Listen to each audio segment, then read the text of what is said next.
Rappin with ReefBum is sponsored by Champion Lighting and Supply, Polo Reef, and Fauna Marin.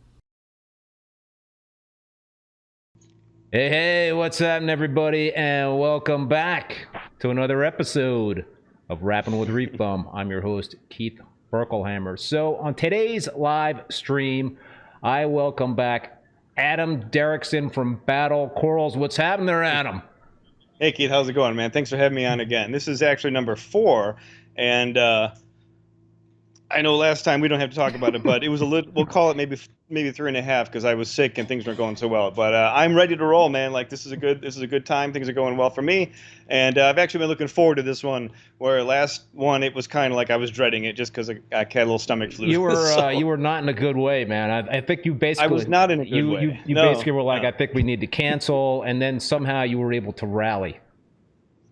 Yeah, well, I think it's kind of like that, like where stage performers, if they're sick or something, and they just get that little gusto that lets them kind of do their performance. I had that for about an hour, and then we kind of called it short. It was like half a show, and that was it. But we don't have to talk about that. That's last year. This is this year, man. I'm feeling great. You know, it's always good to see you again. And you know, I told Keith I've got all the. I can see the chat room now too, so or the comments. So if I see anything that I can answer directly, I'll do it. Or if you see something that stands out, don't be afraid to just let me know, because it is kind of going fast. There's a good chance. And definitely people drop your questions in the chat. This is a great opportunity to ask one of the SPS gurus a question. So too kind. In case people don't know who Adam is, he owns Battlecorals. He's one of the most well-known coral vendors out there that specializes in SPS. But you're adding to your catalog, you told me, right? You're adding some bubble tip. I have finally diversified. Bubble tip anemones. Yes, sir. After many years, you know, I've got a couple good friends close to me that have always said, you know, you should do, you know, maybe zoanthids. You've got all this dim area around the corners of your tanks, and you know, stuff like that. You should diversify. You should diversify. And I mean, like I like what I keep what I like, kind of, and I sell what I like. And I've never really even been drawn to. I mean, I'm an SPS guy. I can't really put it any other way. But I have always had a kind of a fondness for bubble tips. You know, even way back in the day, I had a big 90-gallon refugium that was filled with old rose bubble tips. You know, so I mean, this is something that at least I'm familiar with. And I finally decided to start collecting a little bit more exotic bubble tips. And they've been splitting like crazy, and now I've got, I think it was only about a couple weeks ago, I finally have them on the site. So you can go to Battlecorals, and we don't have to plug the site all night, but plug away, there are man. bubble plug away. And so there's another product besides SPS on the site, finally, after, you know, 18 years, or however long I've been doing this. And it's kind of a test. You know, I thought I'd see how it goes. I mean, many years ago, even back in the old site, probably 2012, I gave it a shot. I had a good wholesale hookup for LPS and chalices and zoanthids. I remember that. And I mean, there was a point where I just couldn't even give them away. And you know, it might be, my enthusiasm might not have been that, you know, high for them. Whatever it was, I was like, okay, this isn't going to work. I'm not going to waste, you know, site space with this kind of stuff. And it's been SPS ever since till now. So, you know, they're cool. I have to admit, I like them. They're easy to grow. They are much more forgiving if they don't get there. You know, overnight, that sort of thing. So it just kind of, like peripheral edges of the tank. You know, you want to make sure that you have make use of every piece of real estate when you have a reef tank system like yours set up there. Yeah, in which I'm kind of trying my best. And like I said, I've got friends that have suggested lower light stuff like zoanthids and that sort of thing. And you know, I'll be honest with you, I think that like SPS people are kind of crazy. You know, we've got our names and we've got our this, we've got our that. Like the zoanthid people, and I mean, no offense by this, the zoanthid people, it's a whole nother level of like, oh, it's not that because like the little orange part of the like third part of the skirt isn't, you know. Right. There's no way I can keep up with it's that. like got its own little fingerprint. Yeah, well, you know, oddly enough, I even had a guy, well, funny, since I've kind of been doing this bubble tip, I've had a few people say like, contact me like, hey, I've got some bubble tips, I'll send them to you. Like, this is great. And even one guy, a nice guy in Reef to Reef, had said, you know, I actually showed him the picture of the bubble tips that I told you about just a minute ago, and he said, oh no, I don't think those are what I have, because he kind of went on to explain like there's a little white streak, you know, in the inlet. I'm like, oh no, like I'm not, like here we go again. But I will learn, I promise. Like I like bubble tips, my enthusiasm is super high, so if I have to learn all the little nuances of each little, you know, quirky thing, I absolutely will. So far I've got 3 varieties, so we'll see how it goes. experience with bubble tip anemones lasted, I think, 24 hours. I put one in one of my reef tanks, you know, years and years ago, and it got sucked into a power head, and that was the last time I tried it. Yeah, and that seems to be the common fare. Or people have they just start splitting and they kill all the corals. Right. That's not good either. Yeah. But yeah, so I think that's kind of why people are like, hey, I've got some anemones for you. Miss Orchid on Reef to Reef was one of the first people. Actually, those are the anemones that are on my site now. But she said, hey, I've got a bunch of anemones. They multiplied like crazy, and they killed all my coral. Do you want them all? And I got them. She sent them to me free. So, you know, and with any luck, and my buddy Bill, he is eye candy coral, lives 5 minutes away from me, has a really cool yellow one, which he says, you know, it's super rare. It was cultivated by someone. It's like been in captivity for a long time. So point is, I will be expanding if people buy these things, at least. You know, maybe if it's something that people are interested in, I will be very enthusiastic to kind of grow the collection and get some more weird, cool, rare stuff. Cool. Like that, so. All right, man. So we're gonna. I'm looking forward to digging in a whole bunch of topics. Before we do, though, I want to take care of some business and thank my sponsors. The sponsors are really important to this show because they make it possible with their support, and that means a lot. Since I want to continue bringing on awesome guests to help foster a learning environment on the show. Champion Lighting and Supply is one. Besides being a place for hobbyists to purchase saltwater aquarium supplies online, Champion Lighting is also a wholesale distributor for many popular brands. If you own an aquarium store or an aquarium service company, contact Champion Lighting through the website at championlighting.com to set up a wholesale account. Polo Reef is another sponsor. Make sure to check out Polo Reef's new YouTube video that drops this Friday and the new Polo University episode. Andrew and Dr. Alex Howell, a well-recognized fish vet, look at ick, bruchinella, and marine velvet in detail. Identification, quarantine, and treatment of these diseases are all covered on a step-by-step basis. Make sure to subscribe to their YouTube channel at Polo Reef for video drop notifications. And finally, my third sponsor is Fauna Marin. I do use the Fauna Marin Reef ICP Total Test Kit, which gives a quick, accurate, and easy overview of over 90 water values in reef aquariums, from macro elements to trace elements and pollutants. You get a complete overview with corresponding dosage and action recommendations. All right, man, with all that out of the way, we can get into some nitty-gritty. Actually, no, oddly enough, I can rewind a little bit. I have just recently switched it, and I guess I've been sick calling it Fauna Marin, but Fauna Marine salt. Oddly enough, I've got one box left of Red Sea before I kind of finally, but I have a pallet. I'm in front of me, about 2 feet away, is a pallet of Fauna Marine salt, and I know Todd at Champion well too. So a couple of great sponsors. I never met Andy at Polo yet, but I am digging. I can vouch those. And actually, Claude from Fauna Marin reached out to me because you get we'll go just for a little bit further with this if you don't mind. You get free ICP test with the salt now. So I've got a box like 30 of these. And I kind of made a post that I sent in some ICP tests, and he reached out to me and said, hey, why don't you let me take a look at those, yada, yada. Cool guy. I mean, someone that just, he doesn't really know me from a hole in the ground, and he reached out to me to take a look at the ICP test. So a couple of good sponsors. I say you got yourself a couple of good sponsors. Anyway. I am definitely psyched with my sponsors. They're all, they mean a lot to be able to support this show, and I thank them. Polo 1126, thank you so much for that super chat. This is a comment about Battlecorals, best acros in the game. Thanks for all those hyperberries in my order a few weeks ago. With you updating pics on the site, wondering if we'll get updated fairy food pic. Fairy food, remind people what fairy food is. You knew it was going to come up. Well, that's the $1 million coral. It's $1 million for a frag. Oh yeah. Well, I may have a sale on that one of these days. You'll have to stay tuned. But it kind of exists in this mythical realm, and every once in a while it comes up, and my answers are very ambiguous, and no one really knows what's going on with that coral, and I'll leave it at that. But I will say, however, as far as that goes, I have one kind of major thing that I have updated this year, on top of many things, is I think last year I was complaining about how I'm having trouble taking pictures, like blue light. I just wasn't really happy.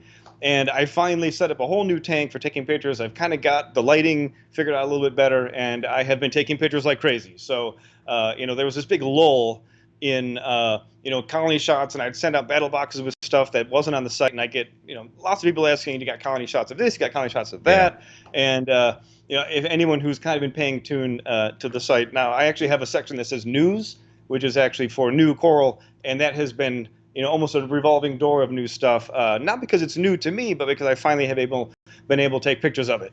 So I mean, a lot of stuff's been in my system for years, but I just haven't taken a picture of it. So it is tough to get accurate pictures of stuff, and it's pretty cool that you have a separate tank. I mean, when you pull a coral out of your one of your systems into that separate photography tank, let's call it. How long do you give it before you take a picture of it? I mean, obviously you're going to lose some polyp extension and all that sort of thing. It's gonna be a little, That's a good question. Yeah. Well, another reason why it's been a real tedious process is because it is just that. And I've got a little trick. I'll take them out a little bit before lights go out. And then, maybe 2 or 3 hours in is when the polyps come out like crazy because it's nighttime. But it's still a commitment to take one picture of one coral, Yeah. It's just a tedious task. I mean, I'm not just in there with my little top down taking shots out of the display tank. I have to set it up and yada yada. But the pictures that go on the site are, I mean, it's worth the time and effort to kind of do that. But I have a couple tricks up my sleeve as far as getting the polyps out and making them look like the glory shots, as it were. Yeah. No, but it's a pain in the butt. I mean, to have a separate tank, but I've been doing it that way for I guess every picture on the site, minus a couple maybe, just because of the predicament I've shot. I'm showing you provided me a little overview video of the facility right now, so I'm just kind of like playing that just to give people, if they don't know your place, an idea how big it is. How many gallons are we talking about again, Adam? Well, that's a good question too. My main system is comprised of 6 4-foot by, you can kind of see it there, 4-foot by 11-foot raceways, and the water's not very deep in there. It's only about 8 inches deep. And even last year, I separated one of those systems to be on its own. So my main system is now 5 tanks, and I have a separate system. I'm kind of calling that like my experiment tank, which is what it is. And I've got my backup system. But to answer your question, my main system now is about 1,200 gallons. So we're not talking about a giant system volume-wise, and I've got a big old sump, but I have a lot of real estate square footage, because the tanks are long and wide and that sort of thing. So I think it's about 1,200 gallons total. Brent Jones, thank you so much, man, for that super chat. What an awesome guest. Learned about Adam through your prior podcast, and I'm now a battle brush holder. Great sticks from BC. I don't have one. I have many battle brushes. You get one free with every order. So I mean, unless it's like, I was doing this bargain bin thing where I think I kind of discontinued that, because I'll tell you what, people and my customers are the best people in the world, don't get me wrong, but I would have sales and somehow like those would kind of get included in there, and so they were $100 boxes. You just kind of a my choice bottom of it was called the bargain bin box. And they would end up being like $40, with these sales, and I'd be shipping these boxes. Anyway, those maybe were the only ones that didn't get brushes. Any other order, and if you order like 1,000 or 800 box, you usually get 2. Yeah. So, and lots of stickers. I've been printing my own stickers now too, and all sorts of wacky, funny little things. Here's a funny little. Here's a little bat. I'll put that on just for 1 second. Nice. What is that? That's for a sale I got coming. I'll keep it a secret, but it's for a sale I got coming up around the end of the month, and and anytime I make a fly for a sale, I'll kind of strip the words off and turn it into a goofy little sticker. So I've got a drawer full of goofy little stickers now. Nice. And some repeat customers I know that I'll get. I mean, they just don't want the same stickers, so I kind of can pepper in different stickers for my new for repeat customers and that sort of thing. But everyone still gets a brush. So yeah, I'll tell you, man, those brushes, I use them all the time for maintenance. It's just indispensable in terms of like trying to like brush off algae on rock or frag plugs. Egg crate. I mean, good for cleaning egg crate and little holes, or if you got frag racks. No, it's a wonderful tool. And I think, the stories on the site, we could go, I think we've probably touched on that a couple of times, but just a goofy thing that kind of fell into my lap. And now I have a guy down, Putang Reefs actually is his company, but he also owns a laser etching business. Yep. And I don't know if you've gotten them from me, but now I'll get a couple thousand of them sent to him, and he'll etch my logo in the brush. I got that. Yeah. So you got the logo version. Cool. Yeah. So really cool. So, I made it even cooler. Kind of dorky, but whatever. Hey man, you got to dig it. It's a battle. It's a battle brush. Yeah, it is. So I know Polo 1126 mentioned the hyperberries and all that stuff. I have that coral. I got that from you a long time ago. I sent some to Chris Meckley at the ACI, and he says his hyperberry is growing like a weed finally. You know, it's a we might have talked about this before, man, but that is like one of the nicest strawberry shortcakes that I've ever you know, had in my collection or ever seen. It is Cool. it is dynamite, man. Nice. Yeah, nice red on that one for sure. And the other crazy thing about that coral, it is a canary in a coal mine for me, because it's happened like a couple of times where that coral has just browned out on me, and no other corals in my collection brown out, but the hyperberry browns out on me. And it was weird because it happened to me, you know, in the same system. I had different frags of it in different tanks, but it was all connected by the same system. And then, so in one of the frag tanks, maybe 7 or 8 of the frags just browned out on me. But in a tank connected to that system, it did not brown out on me right away. But then a month or 2 later, it did. But they all came back. They all colored back up. And that's like one of those hard things to explain. Any idea why? Like, could you pinpoint just a quirky elk? You know, elk maybe does a little flutter on you or something like that? No? It had me flummoxed, and it happened the same thing to Chris Meckley. He told me that his browned on, you know, out on him too, and I don't think he came up with a theory on why that happened. It's just one of those mysteries, man. Right, in this hobby, SPS, man. It's like, why? You know, there's just so many unanswered questions out there. Yeah, I completely agree. I mean, that's the SPS. Usually my response is that's SPS for you, and I'm glad they didn't die. You know, I mean, it was something at least that recovered, but some little environmental tick that ticked it off, and then it recovered from. So do you still have it, though? I do. I mean, you still I got do. And I've got many frags of it that are just in their glorified, colorful state. So glad to hear that. Yeah, that thing's been with me a long time. Now that I think about it. So that's never happened to you? That thing's never browned out on you? Not my colony. I think the frags do go through a little bit of a stressful after fragging. I mean, it seems like a lot of times they don't get in the most opportune places either on my rack. So it's not necessarily my barometer for issues like that, fortunately. Right. But I have other corals that do exactly like you said. Right. There are corals that are just specifically, I think, much more sensitive than other corals. So it's a I think it's a really cool thing, but it can be frustrating at the same time. I think like the better of an observer you are, I think the more in tune you get, because some people may not even notice little things like that. But when you can, when you know everything you've got, and even when it comes like a rack full of frags, you're like, oh, that little one has a little something, and you can pinpoint that. You're tuned in whether you know it or not. So. Now, whether you can fix it is a different story. I know. I just recently went through an episode where I had extremely low nutrients for a few weeks, and one frag, turned pale white. It didn't lose all its color, so I didn't toss it. But you could just see there was like just a little sliver of color left on the frag. But that was kind of like the forerunner in terms of what was to come next, because then a few weeks later, a good chunk of frags just really lost a lot of color, and I was doing like weekly ICP tests, and I could see my phosphates were really low and all that stuff, and I had cut down on the feeding and the phosphate dosing and all that stuff. So it's just all of a sudden, like over a couple of week period, a lot of color I lost from the frag. So I I increased nutrients, especially the phosphate, and it's remarkable how resilient acros are, because the colors are coming back. But that's happened to me before, in terms of like just a nutrients bottoming out. So you think it was a nutrient? I think so. I think so. Yeah. I mean, is that something that if you ever experience color loss, is that kind of like your primary culprit? This is a good segue. Because yes, in fact, and that even kind of leads me to another thing I was going to touch on, but I had kind of been pretty rogue about nutrients even up until last year. I was even kind of like would take pride in how I don't really measure them and that sort of thing. And I think it finally caught up with me, because I, even the last 2 years had tank doing good but not great, even issues I couldn't really explain. Well, I have since gotten a little more diligent with nutrients, and now I'm even testing every week, sometimes twice a week.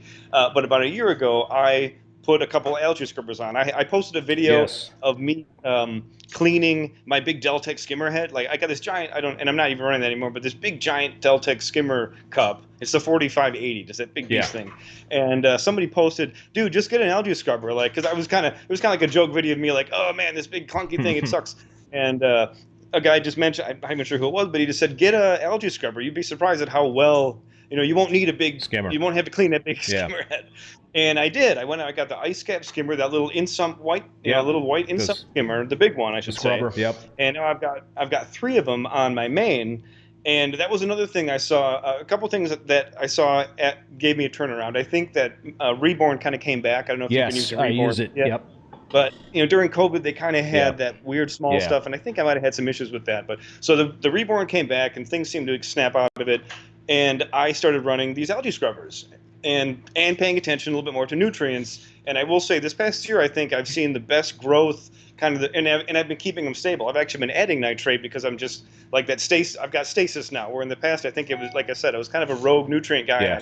Like whatever, I don't really care, and maybe just got lucky. But the algae scrubbers have made a massive difference in overall nutrient kind of stasis and stability for me, for sure. Like no doubt about it.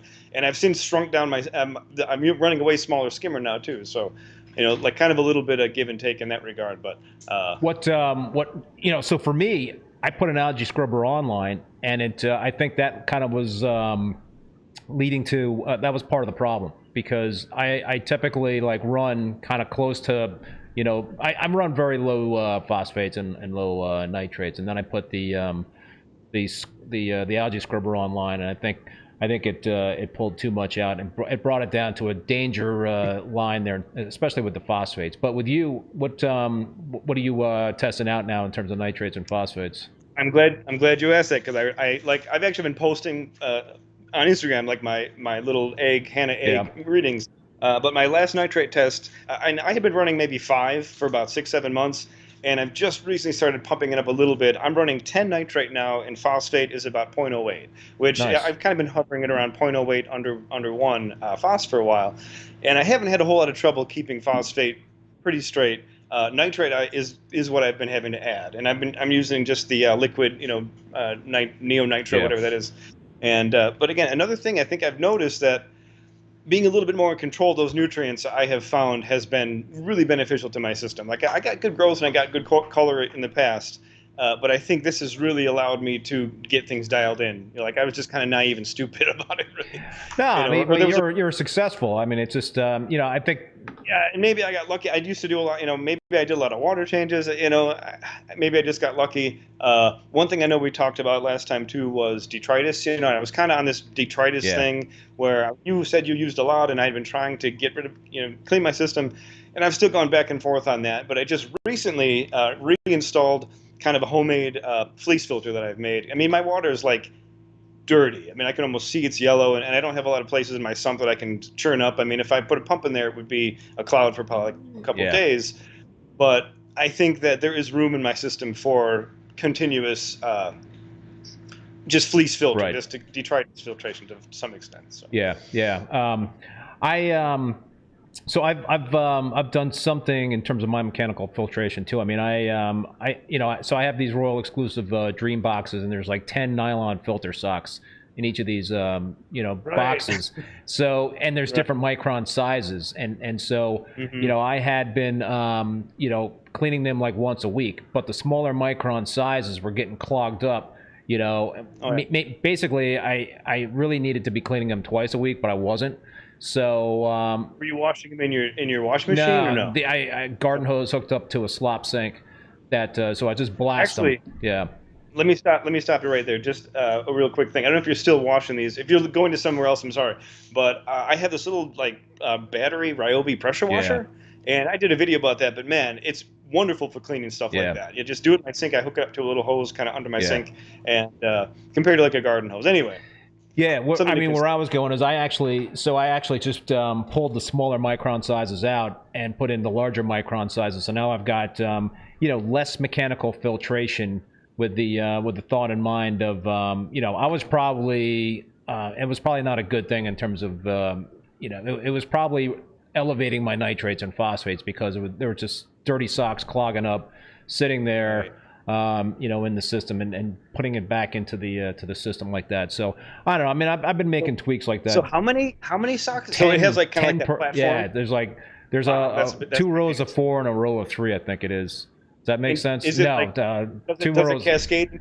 Like, is it all the same platform, or does it cascade? Yeah. So I'm wondering. Well, keep in mind, as those filter socks get clogged, like the micron size essentially does get smaller. So I mean, if you got I don't know what micron they are, but you know, once it's clogged, water's still going through there, but it's just trapping even smaller stuff. And it was also kind of blowing through the you know, the each of the different levels. So the lowest level was, you know, which had the smallest micron sock size. Pretty much the water was blowing through that. It wasn't even going through those socks when they're clogged, which is not a good thing, you know. So, you know, I guess we always have to adapt and all that sort of thing. But sometimes you get a little bit lazy, and it takes a while to make changes. Are you still running the scrubber? No, I took it offline. I took it offline. Yeah, well, so all that tells me, well, this is it's almost like kind of the poor man's Triton method, that if you are running that, if you're dropping nutrients that low, you do have the ability to add them, you know, at your discretion. Then, you know, there's something to that. And I'm going to plug Todd again, because somehow he kind of I got a couple scrubbers with him. I traded him a couple boxes of battle brushes for one of those scrubbers. So he's the only guy out there that actually has them. You could probably buy them from him. But anyway, he said, you know, if you're running scrubbers, you might want to consider adding trace elements. Yeah. You know, this is all new to me. I didn't know anything about it, and I have been adding that immolate. What the heck is it Isolate called? MT. Isolate. Captivate Aquaculture.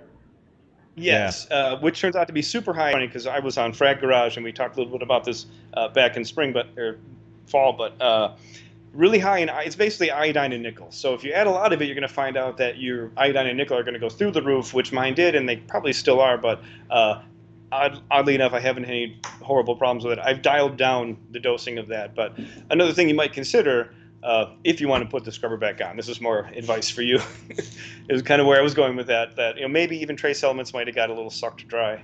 Well, yeah. I mean, so I think I'm probably gonna keep that scrubber offline, because I keep my systems pretty clean. I do the siphoning of the detritus every other day in the display tanks, the frag tanks. I keep the frag tanks like really clean now. So I think. Do you dose like carbon or anything, and do you do anything like that? I do activated carbon, but well, I mean, I'm not dosing. I'm not carbon dosing or anything like that. No. So you're just running a clean tank. I mean, that's pretty good. I'm relying on water changes, skimming.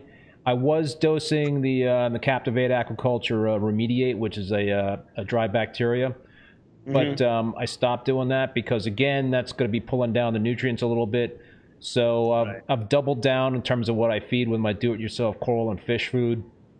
And you know, man, it's a delicate balance. It really is. It is a super delicate balance. And you gotta and I'm looking at my corals, and it's like, all right, I guess the changes that I've made have been working, because the corals are coloring back up, and things are looking good. That's the ultimate. You know, I mean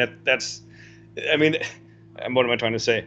If the corals are doing good, you know you're doing something right. I guess that's my roundabout of what I'm trying to say. But I'd be curious. Question for you: you're making your own food? I am. And you're just like chopping up. I'm chopping up, like I go to the supermarket. I get, some. It's a good chunk of it is salmon. You know, so that's a little pricey, but you know, I try to get the cheap salmon fillet steaks. So do you have a lot of fish though? I mean, I guess I'm not even sure. Not a ton of fish, but you know, it's not a heavy bio load in terms of the fish and all that stuff. But you know, so I've got a good chunk of it is salmon. That's good because it's, you know, it's high in the fatty acids, omega fatty acids, whatever is in the salmon. You know, some scallops, some white meat fish, some shrimp. I throw in some reefroids, some noris in there, some Vitachem, you know, for the fish there to help them get some vitamins. I don't know. I posted a video in my recipe, so I think I saw that. I mean, this is ringing a huge bell actually, but that's cool. I've kind of been a pellet guy forever, just because it was cheaper, and for no particular reason, I decided to start using Rod's food, just the regular good stuff. Rod's food. Definitely good stuff, and that's kind of why I asked you, because where I was going to go with that was, do you add any of like I know he's got like oyster eggs and a lot of that little kind of small particulate stuff. Do you put any of that in with your food, or do you have any of that in? What else am I putting into the food? Not a ton of other. I guess the Reefroids. Yeah, the Reefroid. Reefroids. You know, so not really a ton of other stuff that is specific for the corals. So it's just really, I'm not dosing amino acids. So I think that's a lot of that is within the salmon that's in that food. Right. You know, the same kind of stuff. So yeah, Sure. it's I don't know. I had been doing like frozen mysis and frozen brine shrimp cubes. Right. But I think my fish are a lot happier. Maybe the corals are a little bit happier too. But it's also it also saves you money, man. You know. Right. That's the one thing. I mean, I like Rod's food, but it's not cheap. No.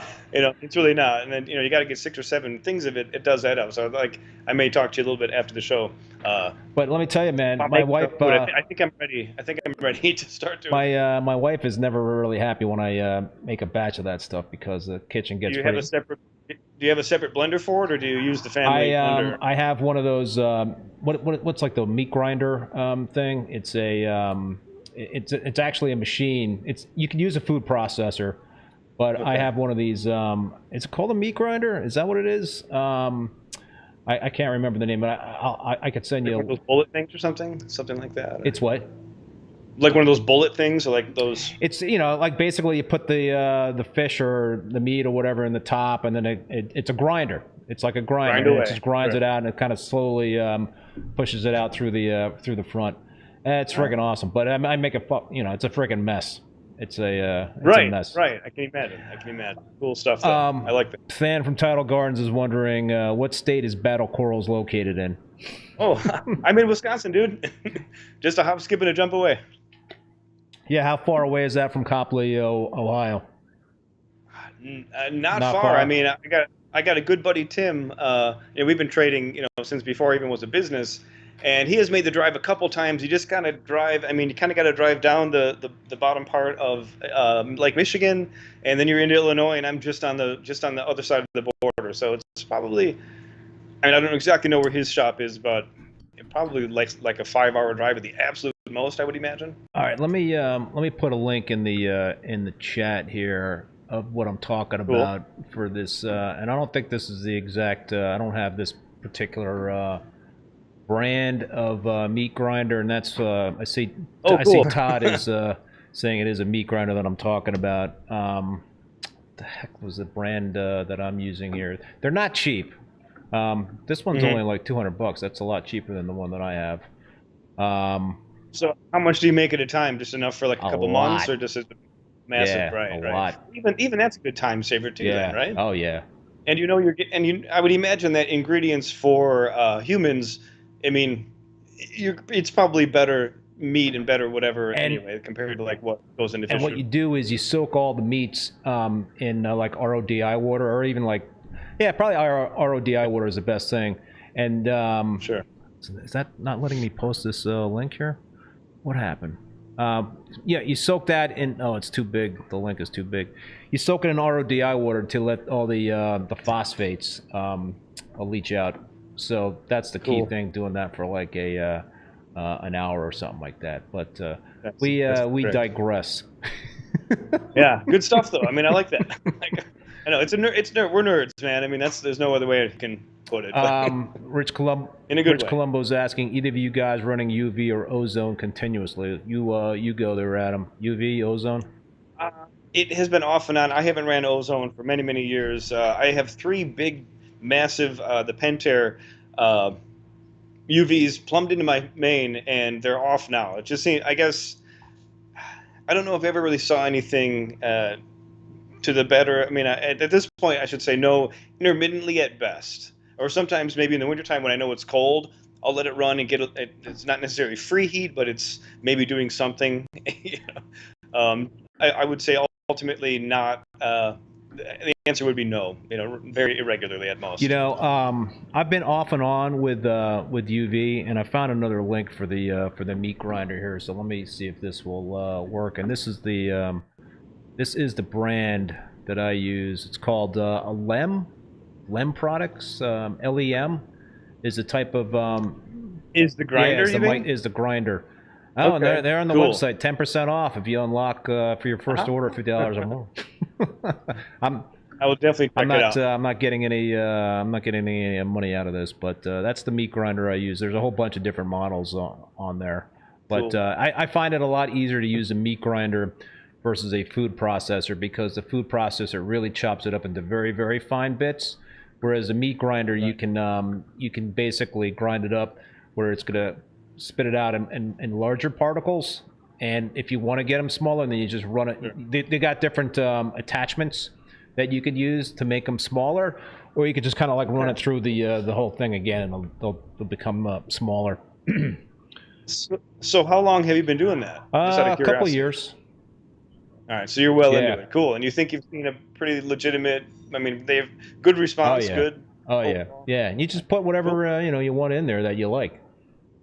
You know. Right. Have you ever put like garlic or anything like that? Yep. I mean, have you I ever put the garlic extract in there. I do that. Sure. What else have I put in there? Spirulina powder. You know, Right, put right. that in there. It's Sure, cool, man. sure. It can really be a lot of good things in there that both the fish and corals enjoy. And like I said, it is economical for sure. Yeah, I like that a lot too. What was it was? Chris Carney's in the house. What's happening there, Chris?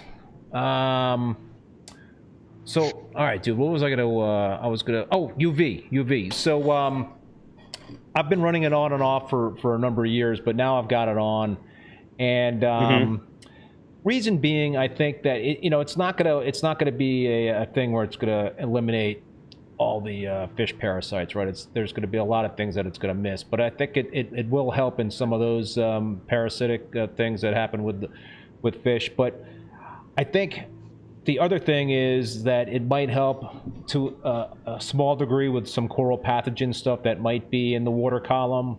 So that I was curious about that for sure. I mean, that was something I've been trying to even research a little bit, but I mean, that makes sense to me. I mean, I know it's easier to kill bacteria than it is to kill actual like parasites, like free swimming parasites with UV. So I mean, there's something. I know to that, on my for sure. aquabiomics reports that I've done over the years, when I've been running UV, there is a certain bacteria, might be a group of bacteria that the UV does zap, and so the See, that's interesting to me. And you were able to say this is before and this is with. well, and this yeah, is without, Eli, and and I'm gonna have Eli on the live stream. Is it Cool. next week or the week after?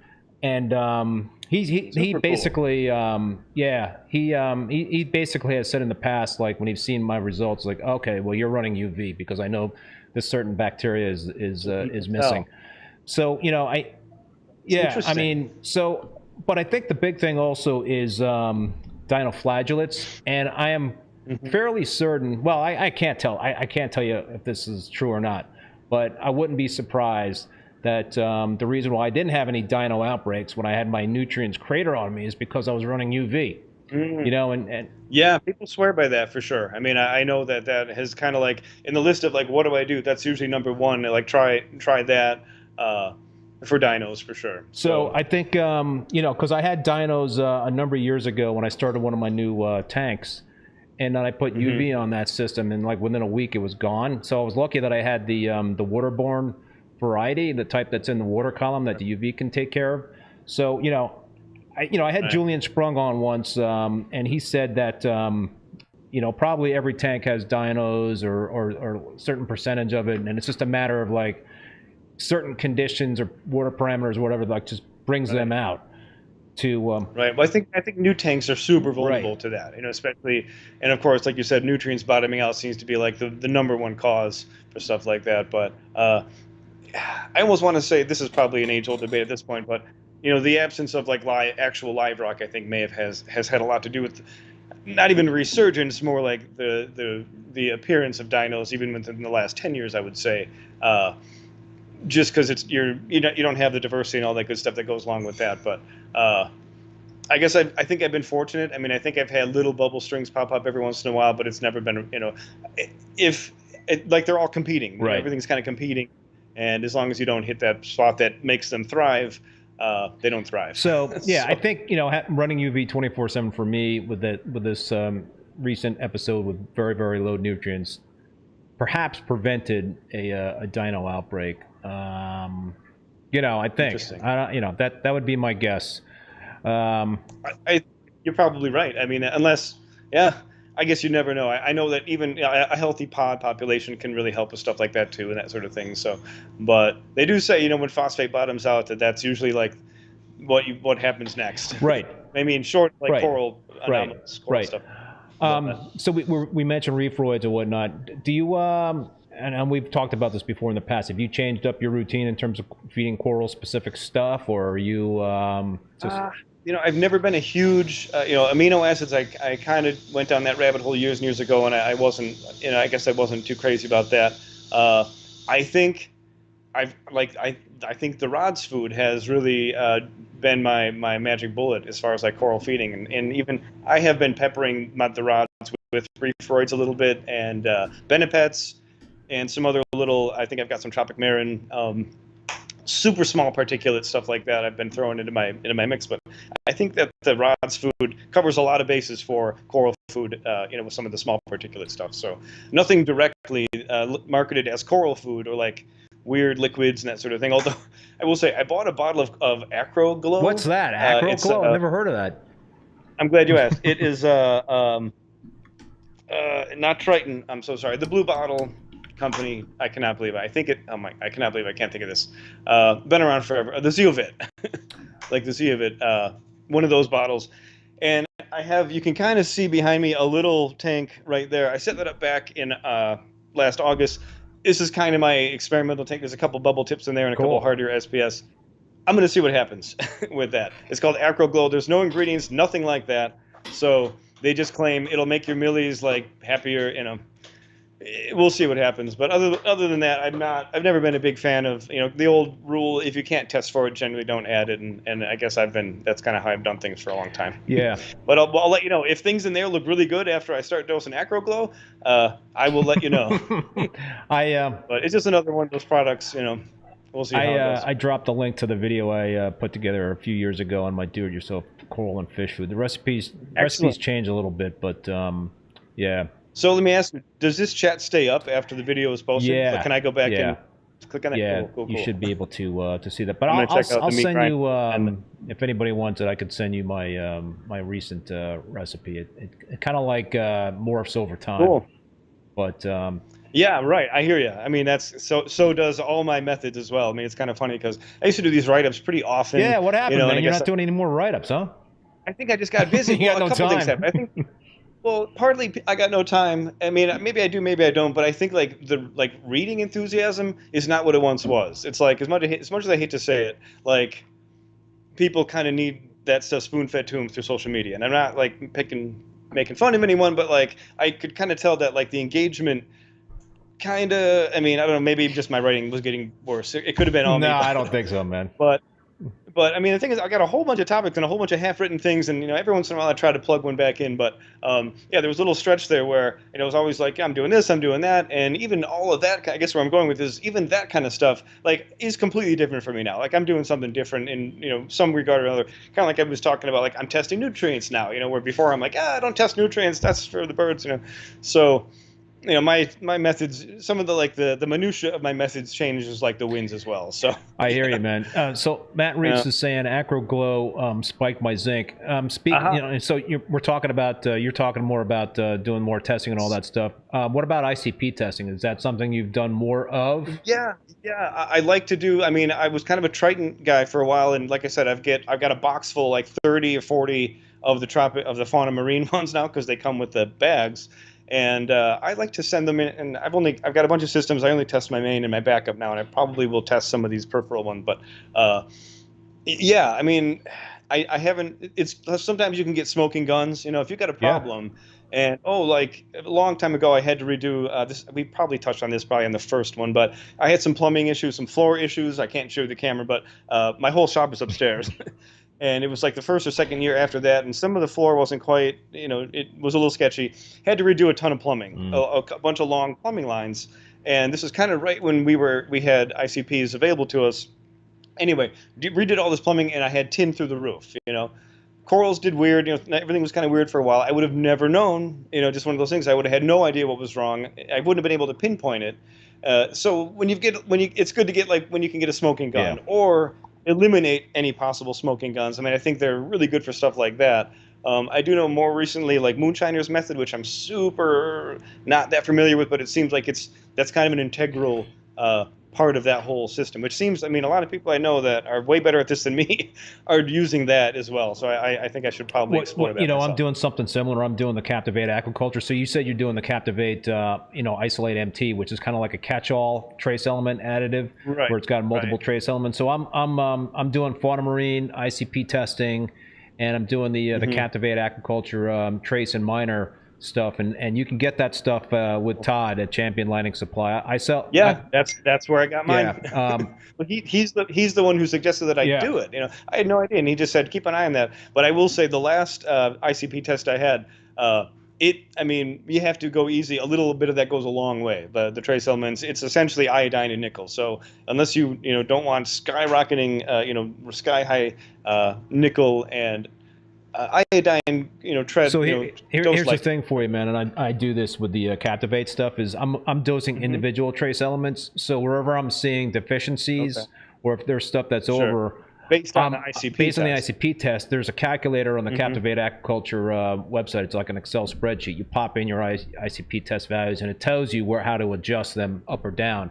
But if you're dosing like 5, 6, 7, or 8 different traces, you don't need 5, 6, 7, 8 different dosing heads to dose those things. You can mix them in one vessel. So I use like a 1-gallon container, and you put them all in this container. You put RODI water in there, dilute it. And so you've got a trace element cocktail that you make yourself. So and you're using a dosing. I mean, it's that regular. I'm dosing it 24/7. So it's so your nutrient depletion or your trace element depletion, is that predictable though? Like it's that you're able to, that it's not. I mean, I guess what I'm trying to say is that you need that much. Right. I mean, I'm basing what I need to dose based on the ICP test results. So if I'm deficient, I'm bumping it up. Like if it's down 20%, then I'm bumping it up 20% or whatever like that. But being able to dose 24/7, I think it's true with anything you're dosing, is that if you could spread it out over the day versus dumping it all in at one time or just a couple of different times. Sure. I'm guilty of that. Yeah, me too. Me too. Yeah. So how often do you do ICP tests then? I've been doing them on a weekly basis, but typically I do them on a monthly basis. I'm doing them weekly because I've really done a lot of changes to my two systems. I tore down both display. Sure. I took out all the corals in my display tanks. They're all in my frag tanks. So I just wanted to be able to get a good read on what is going on with both systems on a weekly basis, because I thought I had a good read on them, but I had that nutrients cratered on me, and so even though I was trying to be diligent, it kind of snuck up on me. But so I'm doing them weekly, but I'll probably go back to monthly once I start replanting frags in both of those display tanks. But I think monthly is fine, and you can make a cocktail that lasts a month. Yeah, that's interesting. And based on exactly what you need, I mean, I like that a lot compared to just a commercial trace element, and you may be adding more than you need, and that makes sense. And the thing, and I'm not trying to knock moonshiners, but the negative with the moonshiners is what I see is that if you need to do 7 or 8 different things from moonshiners, you can't mix them. That's my understanding. So you would need to dose them individually. If I'm wrong, somebody please correct me in the chat. But yeah. Like, do trace elements play well if you combine them all? Like, ultimately, sometimes, maybe sometimes not. Or... with the Captivate stuff, it's not a problem. Yeah. I've been doing it. So. Yeah. And I know Chris Meckley at the ACI testimonial is right there. Yeah, Chris Meckley at ACI does it. So. Okay. Yeah. Yeah. It seems like a pretty. I mean, I keep hearing more and more about this moonshiners for sure, and I'm like kind of usually the last one at the party with stuff like this anyway. But all right. I mean, I feel like I should probably explore that a little bit more. Yeah. No, I mean, it's always something, man. It's always something. It is always something, indeed. Indeed. So Matt Carlton is asking, Adam, what is your choice of lighting? I'm a metal halide guy myself. So we talked about this, but I do have a picture of your lights over your raceway there. Yeah, and you know what I was going to even say today, Keith, I'm going to send you a couple more videos of the other raceway that has the halides, and I thought it might have been too late. I didn't know if you already had the slideshow prepared, but I kind of regretted not doing that. I'm still running Iwasaki's. I mean, every year I think we have this conversation. Yeah. And Still doing it, huh? absolutely, I've got probably the age old myth of you can only run a ball for a year. Like You've blown by that? That's long been debunked by me. The ones I've got up there, I think I've been running for about 3 years now. Oh, really? So based on, yeah, and they're bright as can be, coral's happy. Based on that, I've probably got about 10, 12 years left of actual Iwasaki lamps to run here. So I intend to do that as long as the ballast lasts. And is that my favorite? Is that the best? I mean, at this point, I will say I think I'm kind of phasing out T5s. The first conversation we had, if you go back and look, I probably said, oh, T5, I like what they do. I like the effect. I don't like how clunky they are and how having to replace 100 bulbs, and like a lot of my ATIs are kind of rusty now, and it just like I'm kind of at this point. I'll tell you this: I'm only running one 70-inch or however long the longest one is T5 now. I've switched my whole back over to LEDs, and I don't think I'll go back. In fact, if anyone needs any used T5s, actually, I've got a couple brand new ones I never even used. Really? I bought them, I never even used them, like ATI, the Sun Power. Anyway, between buying bulbs and, like I said, just kind of the clunkiness, replacing fans and yada yada, I'm phasing T5s out. Having said that, you can't go wrong with the Iwasaki's. I mean, the corals love them. The color's great. I mean, I've been saying that for years and years. Yeah. But I'm also a Reef Breeders LED guy. That's kind of my LED of choice, and I've been using those since. If you look behind me, that's an old V1 black box Reef Breeder, and next to that is the new Meridian. I got a kind of a pre-sample of that. That's not the finished version, but kind of where new meets old is right behind me. And I mean, you can't go wrong even with the original Photon, like the one in between these two. So you can't go wrong. Reef keeping buddy of yours, Tim Herman, runs those. Oh yeah, well that's because I was like, Tim, you should get these. Dong Zo, who's a frequent. I mean, I don't know if you've traded with Tim, but Yeah, I mean, yeah. Tim's one of those guys. When I said there's people that are way better at this than me, Tim is one of those guys for sure. Yeah. His stuff. Like, oh my God. We definitely swap back and forth. Yeah, no. Dong Zo, another frequent guest on my show, who grows the crap out of SPS. He runs Reef Breeders. So they're good lights. I mean, and I will say I will be happy to plug them, because if you like the V2, I know these new ones are a little pricey, but it's an incredible fixture. I mean, they really, it's cool. I will say I like it. I've got a couple 63-inch ones upstairs that they let me kind of sample. So I run the GHL Mitras, their LEDs, and I was scared as shit to run them because I'd always been running metal halide lighting. But so you did the old, my tank is under halides, I'm gonna swap, like you did that. I started a new tank with the LEDs, okay. and so it wasn't like I'm taking the halides down and I'm putting the LEDs I up. didn't do that. But although I think that's where a lot of people kind of ran into trouble, and maybe that was early on, like when the transition was happening between the halide and like the technology wasn't maybe all there. Like we're way past that. LEDs work really well now. I'll just sum it up. I've been blown away. I mean, I've been blown away in terms of the colors and growth I'm getting. You don't have to buy bulbs and like all that good stuff. Like I used to have to run a lot more. Like I have 2 AC air conditioners up there. I mean, a lot of that stuff, it's kind of a relief when you don't have to do all that between bulbs, heat, and yada. Yeah. So yeah. So one of the other things that I'm not sure we talked about on the live, but maybe before we went on the live, was some of the things you've kind of changed up since we last talked, and you mentioned something to me about Kalkwasser. Yeah, well, I think I was in the throes of my Kalkwasser issues even last year. I had for some reason, I think my buddy Tony at down in Illinois, he actually moved to Indonesia, but he kind of got me on the Kalkwasser wagon, and I decided to jump on, and before I knew it, I was running Kalkwasser at night and trying to have my reactor run during the day, and just doing this kind of split thing, and my tank suffered for sure. I mean, really? For at least, well, I think everything was out of whack. I never got it. It just wasn't dialed in. I was chasing pH, doing all that stuff, and it was about last maybe July when I finally just said, all right, I think I'm just going to ditch the Kalkwasser. Like, I don't know if I got a bad batch. I don't know if it's just not working. But that was one of the things that I just said, screw this. I'm going to put the reactor back on full time. My pH may get a little bit low at night, but like that was never a problem before. So like I kind of had this.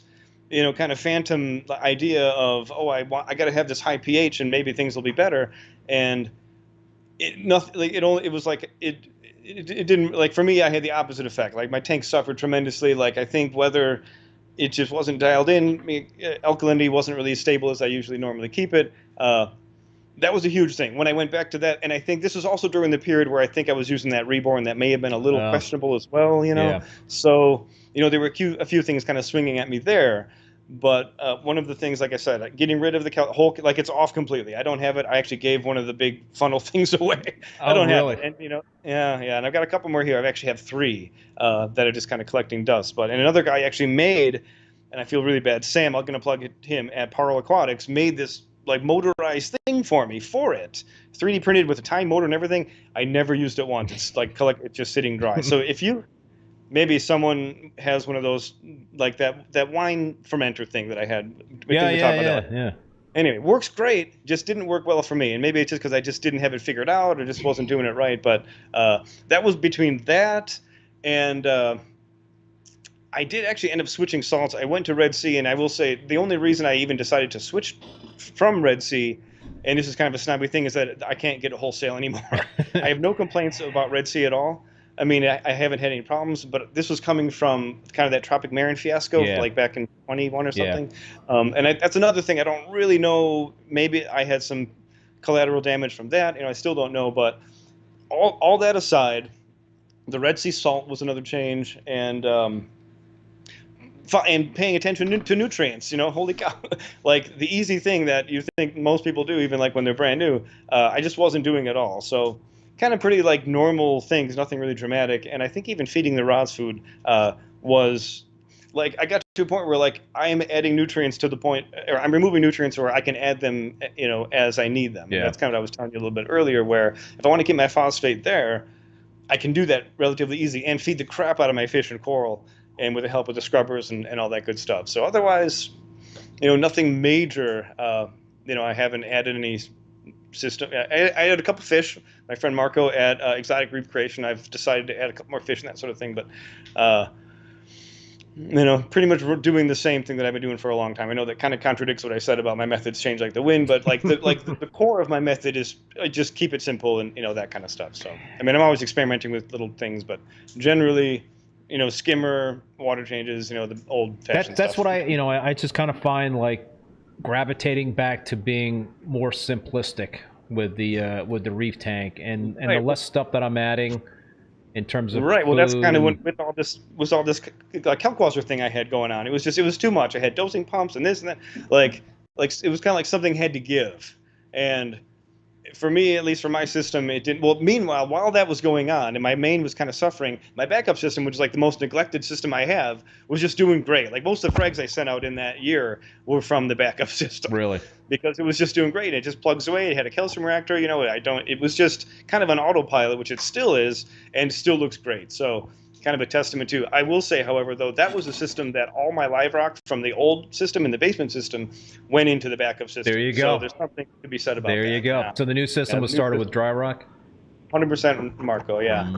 Yeah. So there's that debate as well. We can maybe save for the next discussion. But, it's been 2016, since I had the shop upstairs, and it's stable. I mean, I don't have any problems with the rock. But I actually have pulled a lot of it out. I kind of find myself, I had a lot of rock in corners of some of my main raceways, and I almost just needed room, and I've been pulling rock out, oddly enough. So I guess that is one thing I've been doing as well, kind of just without. You should sell live rock. I got a garbage. Well, I have nowhere to store it wet. Yeah, well, I have nowhere to store it wet even. I have no if I have a place for a tank, there's corals going in that tank. I can't. I mean, even this white tank behind me is my scrub tank. Like if I do get an order of wild stuff, it goes in there before it goes into quarantine. It's just kind of like my scrub tank.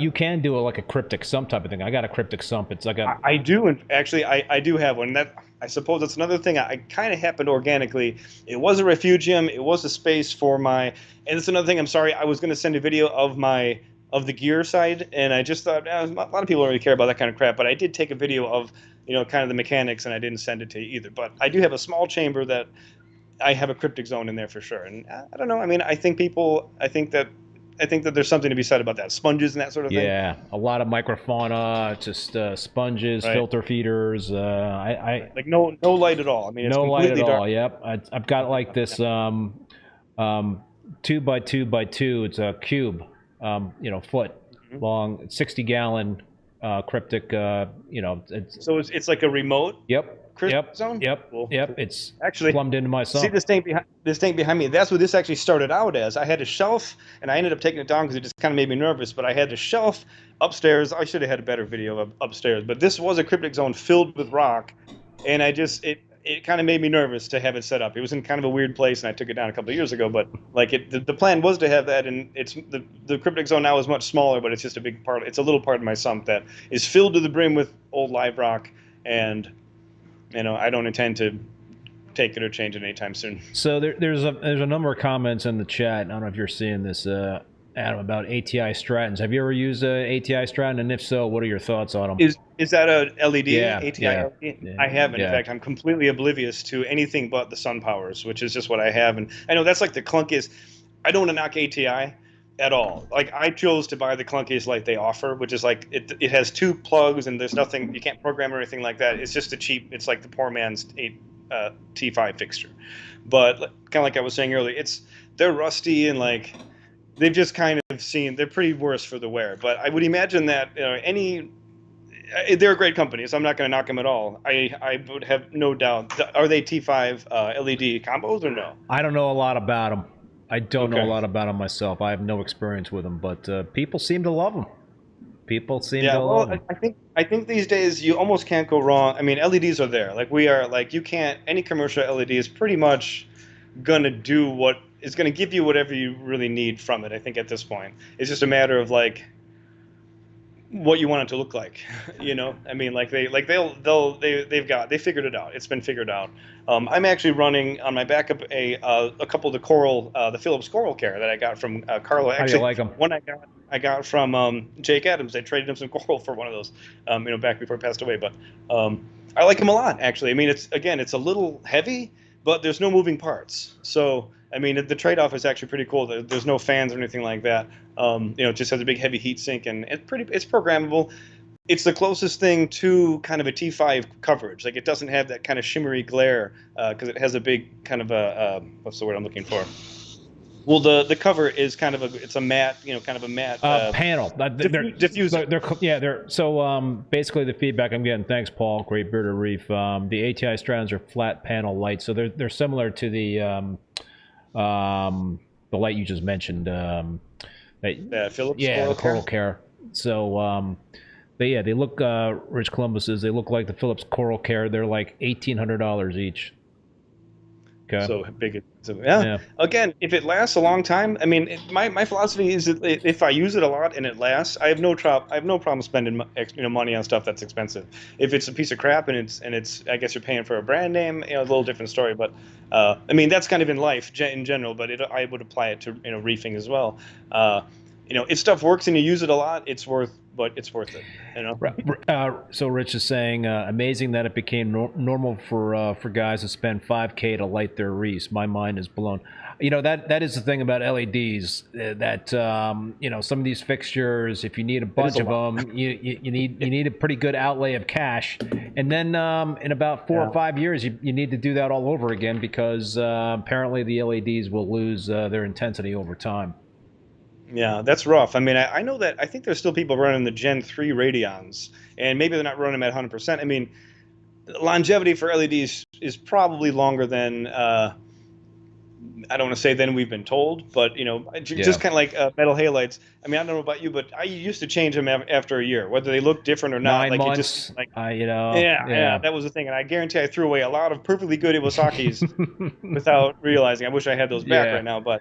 like I said, 3 years those have been going on. 3 years. I think March of 2018 or 19. I got it written down somewhere, but they've been in there a long time now. I used to, run. Well, I still have some 400-watt 20K iridium bulbs that I'm running on electronic ballast, but I used to run them on magnetic ballast to overdrive the bulb. So I think I used to. That was a good. I mean, that was the one. That was like my bread and butter, you know, in terms of like color and growth. And I used to, I think, swap them out every 7 or 8 months because of that. Well, that was the one thing when you were overdriving those Radium 400s, because those weren't even meant to be on the HQI ballast. I know that the 400s weren't.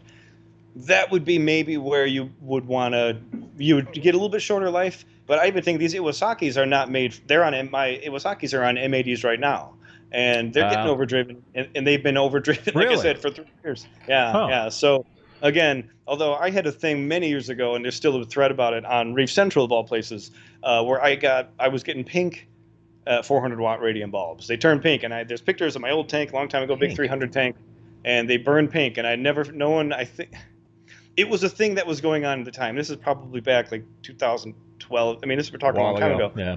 But I remember talking to Jeremy at Premium Aquarium. Like, it was a thing that was happening, and I think they figured it out, but I don't remember exactly what it was. But I moved from that to 250s after that happened. I kind of was a 250 guy ever since. With radiums, that is. Yeah. What was I gonna ask you something. Pink radium. Pink radium.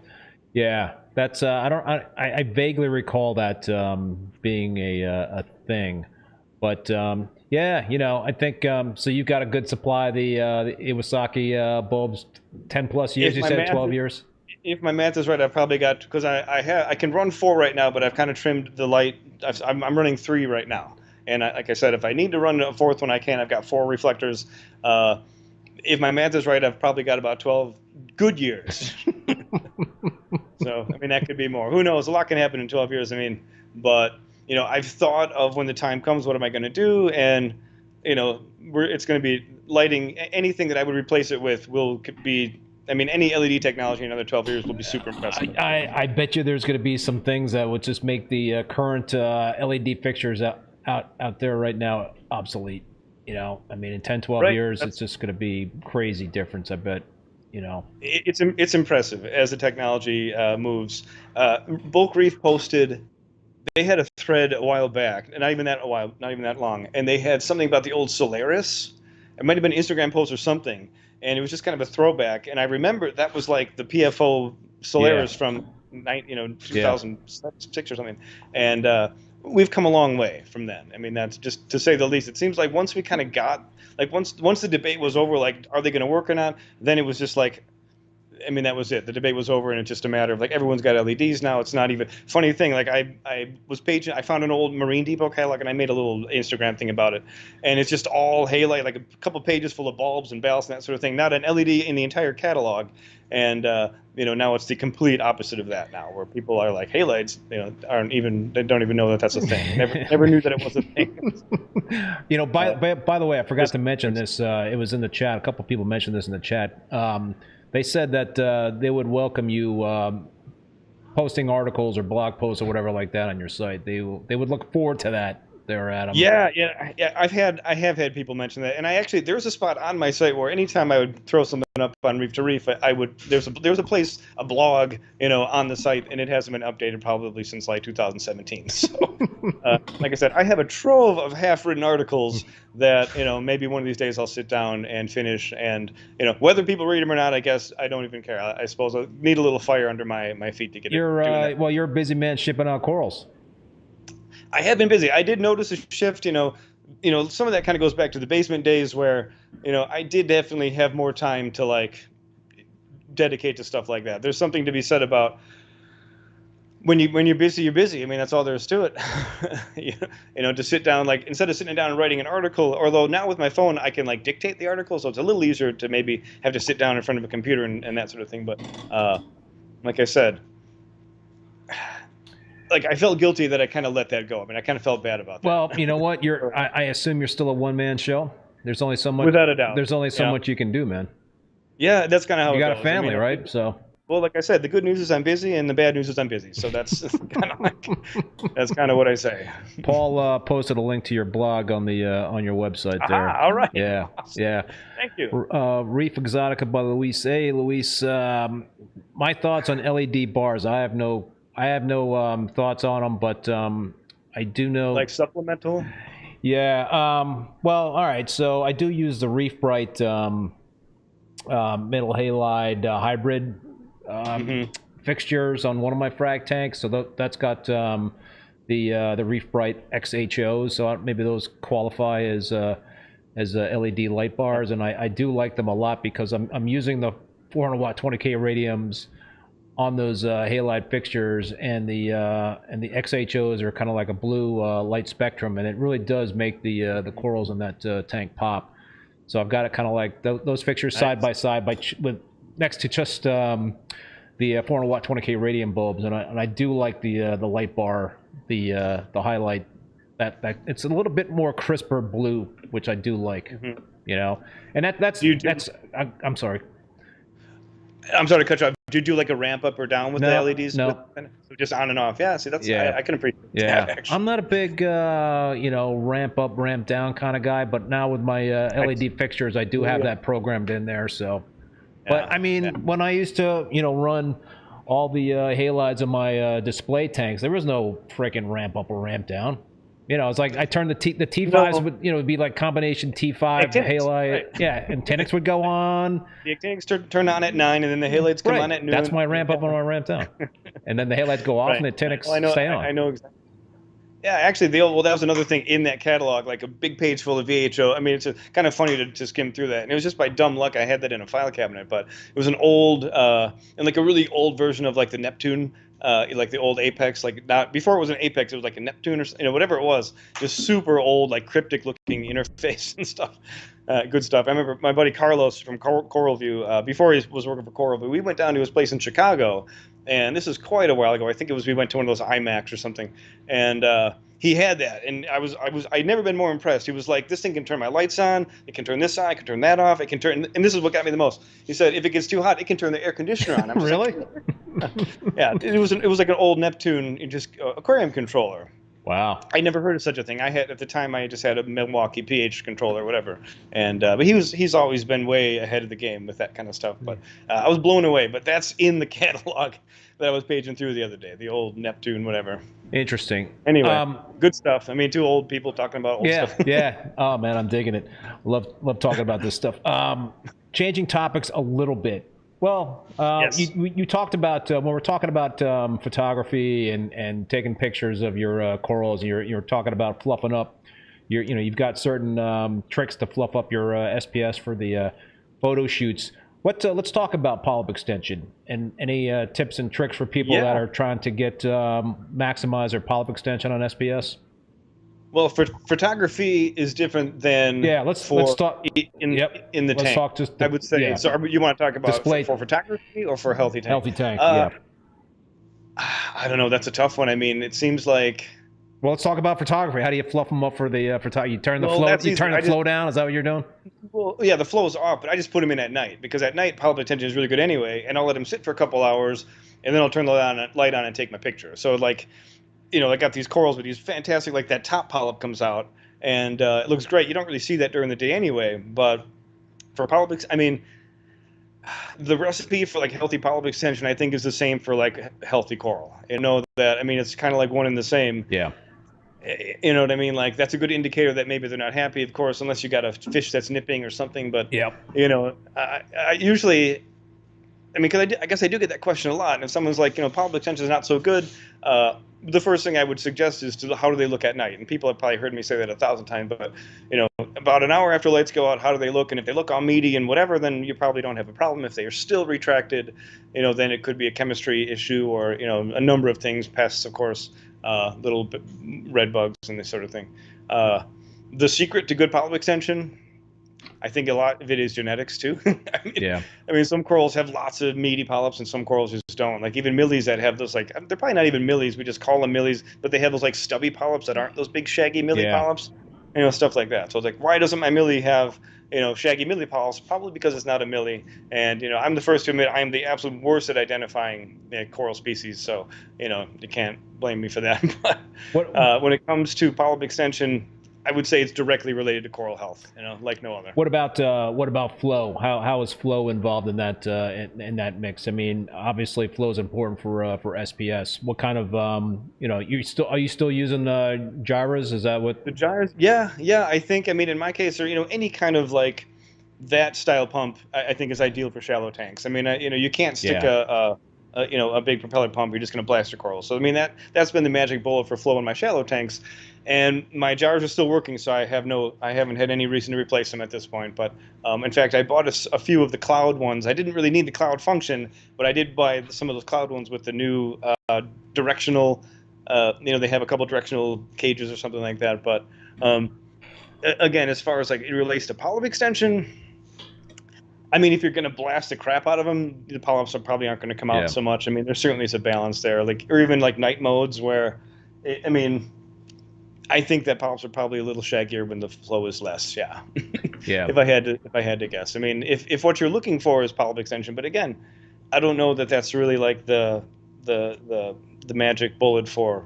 I think you kind of hit it. One of the big points is fish nipping. If you like to keep angelfish that might have might want to snack every now and then that is certainly going to impact your polyp extension during the daytime. Yeah. I have a lot of emerald crabs. I think they kind of get a bad rap, and I know that they climb on my coral, and I know that sometimes they even nip the tips off of, but they do a great job at picking up all sorts of little peripheral algae and that sort of thing. So I don't think I would run a tank without them. But emerald crabs will certainly affect your polyp extension as well. And the good news is it's not all the time, or it's not every acro all the time. But anything like that that's going to like roam certainly is going to affect. So, dude, I got to ask you a question here because I'm battling some bubble algae in one of my tanks, and I just put in some fox faces, and the hope was that they would start kind of like attacking that bubble algae, but. They're still. I think they're still kind of getting used to their surroundings and all that stuff. And I was thinking in the back of my head, I was like, all right, emerald crabs. I've done that before in the past. I've seen them on my SPS, and they do get a bad rap in terms of like, you get a bad emerald crab or something like that, and they're going to start they'll scratch them. I mean, some of them get really big too. I notice. Yeah. I'll get like 100 at a time, and some stay small, and some get really big. They could get black and big. That's freaking scary.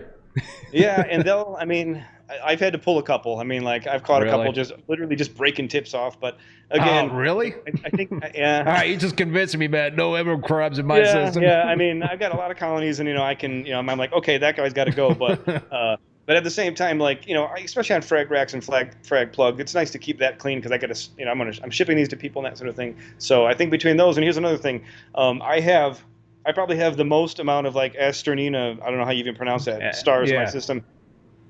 I have no problem with these starfish. I mean, I think they also get a bad rap. I've had people say, "Boy, that's a lot of starfish on these plugs." I'm like, well, "Yeah, but did you notice how clean the plug was?" That's what Than, when he was on my show, he basically said that he believes that those Asterina starfish are like the best thing that you could have for a cleanup crew because they just are amazing with algae. I don't think they eat coral. I mean, I don't believe that. I mean, they may inhabit a coral skeleton that is already dead, but I've never experienced one actually like eating coral. I mean, I don't think that they eat coral tissue or anything like that. But I have, just millions of them.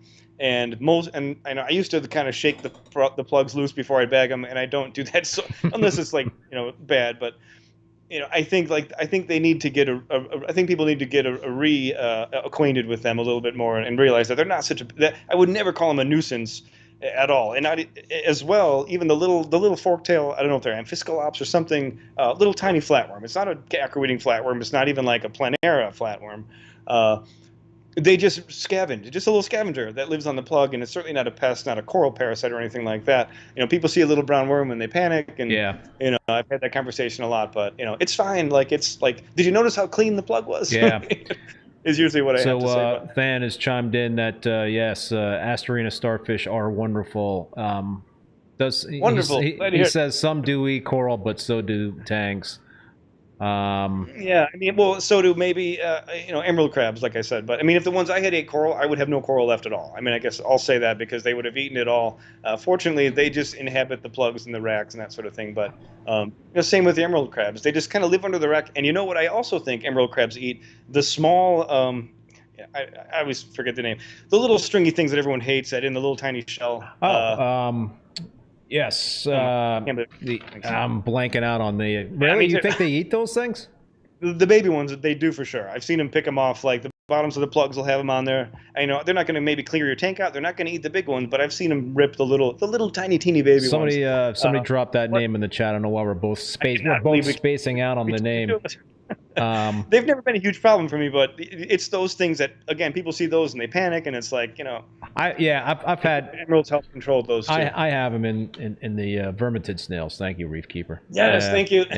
Thank you. That's them. I got them, and I see them casting the nets and all that stuff, and if I guess there's one that's casting a net near an acro that I seems like kind of pissing it off, I'll just try to like crunch it, but it's It's another one of those things, like there's like things that aren't so great and things that maybe aren't like appealing to have, and then there's things that are actually like problematic, and a lot of that stuff I don't consider it a problem at all. Like starfish, of course, not even close. Those vermitids, I wouldn't want a display filled with them. Obviously that's something, but you'd be surprised. A couple of emerald crabs, they're not going to clear them, but they're going to nip on those little babies for sure, and probably keep them at bay. Yeah. And maybe that's why I haven't had a real problem with them either. But stuff like that. It's different because I'm shipping coral out, and I don't want to have, I don't want people to get nefarious things. But I guess there needs to be maybe a little better understanding of what is nefarious in that regard. Aptasians, obviously, you don't want that in your tank. But, I think also, in getting back to polyp extension is besides nipping fish are pests. So I think one sign that you don't have polyp extension might be that you might have some of those red bugs, black bugs, white bugs, or something like that. Yeah, red bugs, white bugs for sure. All that kind of stuff. Those are like talk about kind of like the canary for sure. If you've got it. A lot of times I'll say, like, if you see one coral that has a problem, you're probably okay. But if you start seeing patterns, then you might need to explore a little bit more. And that, usually is when I start being a little more serious about things if something's out of whack or something. But the good news is, like, those bugs are easy to kill. Yep. Interceptor, or of course, Sentinel is kind of what, oddly enough, this is kind of through my friend Carlos, but he said that Claude recommends Sentinel over Interceptor because it has this extra ingredient that essentially is like birth control for fleas. Do you need a prescription to get Sentinel? Unfortunately, you do. But usually, it's funny because I had gone to my vet. I have been prophylactically treating. Every year, maybe every year or two, just as a measure, in which I do take the emeralds out, and sometimes they can live through the treatment too as well. So if you do have, like, if you're worried, like, oh, if I have to dose Interceptor, I'm going to kill all my emeralds. Right. They haven't. I've been fortunate that it doesn't seem to kill emeralds. But, print out some stuff. It's been around forever. Like this Interceptor thing. Print out some stuff and like go to your vet and say, this is what I've got. This is why I need it. Usually they're pretty understanding, even if they're, completely confused, bewildered why you would need something like that. My vet, asked me for that information. I provided it, and he hooked me up. Yeah, right. They're reasonable people. Unless you walk in there and you kind of look sketchy. And I actually had a funny thing on the phone. I was asking for Sentinel, and they thought I was asking for fentanyl. And usually they would just they would just fill it for me. And they said, no, I think you're not going to need to come in. You're going to need to talk to the vet. You're going to need a consultation for that. So I went in and I just said, yeah, I just Sentinel, like you've given it to me, for years. And that's what. Oh, we thought you said fentanyl. Anyway, I don't even know if the vet could give you fentanyl, but needless to say, if you're asking for Sentinel, make sure you pronounce it. So carefully. So yeah, Rich Colombo mentions there. So I've done this too, and I've gotten these chews from a like an Interceptor type of chews from a Canadian pet med site. I've done that.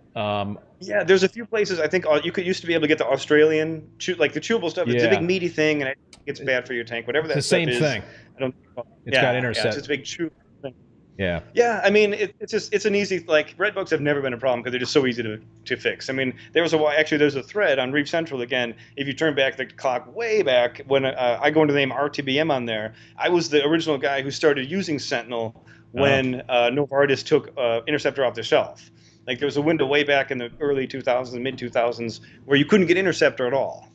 And, I was like, well, there's this other product that is Interceptor, but it has this other stuff in it, and it's still on there. It's a big, long thread, but I was like, I'm going to try this out. I'm going to document it. I'm going to see how it goes. And, here we are. But I would have no problem. I wish other pests were as easy. It's almost like fun. It just works.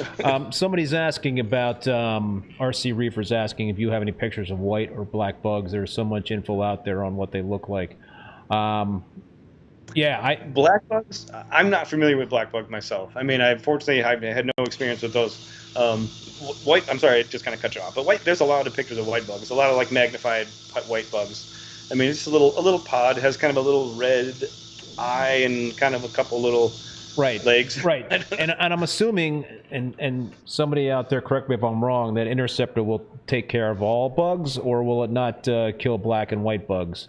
I assume that it would, since it's a parasitic copepod. Again, I don't know about black. I think there are some information on the forums about treating black bugs with Interceptor. I'm not entirely sure. I know that it's red bugs are no match for them, and white bugs, again, I think that Sentinel is it would be a better choice if you could get it, only because it has this extra ingredient that's, like I said, it's apparently like a birth control for fleas, and maybe that's more of a longitudinal prevention or something like that. But that's what the Fauna Marin Claude had suggested. So, gotcha. For what is, but again, it's an easy pest. I wish we're still waiting for like an acro-eating flatworm cure. Or some of these bacterial things that, again, we talked a little bit about dosing and Cipro and that sort of thing last time, and I'm still on the fence. Although I have been using, a few months ago when they said Cipro, you can't get it, you're not going to be able to get it anymore. Yeah. I bought a couple bottles, and I have been dipping new arrivals with it. I've heard some serious horror stories about maricultures coming in with some stuff, and I'm just not taking any chances anymore. But I'm still too nervous to dose my system. I don't know. I did that too. I use oxalinic acid. I did an in-tank treatment, one of my systems. I mean, it worked, but that was a few years ago. Did you do the aquabiomics and then did the treatment and then it was gone? And the tank was okay? Yep. Yeah, I've heard the story a couple times. Even Mike Paletta, I kind of talked to him a little bit. Yep. Another guy named Mike Berry, who, really nice guy.